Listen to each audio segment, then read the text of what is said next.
Dobrý deň, milí priatelia, je pred nami posledné videjko v školskom roku 2023-2024 a to je jasným signálom toho, že letné prázdniny sú už naozaj veľmi blízko. Ja verím, že každý z vás už má svoju známočku z matematiky uzatvorenú, no a keď nie, tak ono to príde už čo chvíľa, pretože tie koncoročné klasifikačné porady sú ešte bližšie než koniec celého školského roka, takže ak náhodou ešte nemáš uzatvorenú známočku, tak neboj, určite to veľmi rýchlo bude. Školský rok bol opäť veľmi dlhý, opäť dlhých 10 mesiacov, počas ktorých verím, že sa vám podarilo plniť vaše ciele, ktoré ste si dali na jeho začiatku.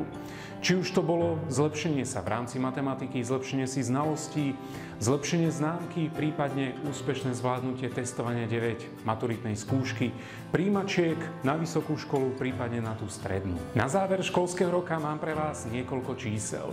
V školskom roku 2023-2024 sa nám podarilo na tomto YouTube kanáli prekonať hranicu 4,8 miliónov zhliadnutí, čiže celkovo za dobu existencie tohto YouTube kanálu máme už viac ako 14,5 milióna zhliadnutí, čím je YouTubeový kanál Matikár najsledovanejším YouTubeovým kanálom o matematike na Slovensku vďaka vám.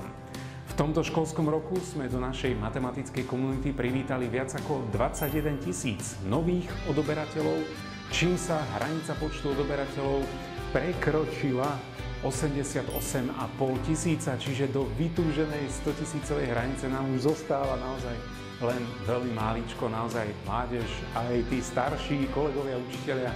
Veľmi pekne vám za to ďakujem. Ešte posledný oznám, než sa definitívne odoberiete na letné prázdniny, je o tom, že som pred pár dňami spustil registráciu na doučka z matematiky od septembra v tom nasledujúcom školskom roku, čiže v školskom roku 2024-2025. Ak by ste mali o doučku z matiky u mňa záujem, tak kľudne pozrieť toto videjko, odkaz máš hore v karte, kde som zhrnul všetky podrobnosti o doučkách, ktoré vám viem nejakým spôsobom ponúknuť, takže ak budeš mať záujem, nájdeš tam aj spôsob, akým sa môžeš registrovať, spojiť sa so mnou a tak ďalej.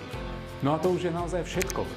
Všetkým vám veľmi pekne ďakujem za vašu priazeň v uplynulom školskom roku. Prajem vám príjemné letné prázdniny, oddychnite si, spoznajte nových priateľov, nové miesta, dávajte si na seba pozor, aby ste sa nezranili a budem sa na vás všetkých opäť tešiť v tejto našej učebni od septembra, kedy sa opäť vyberieme v ústretí novým vedomostiam, novému obsahu a tak ďalej. Mládež, majte sa pekne, držte sa, učte sa, buďte zdraví, pekné leto a vidíme sa v septembri. Ahoj!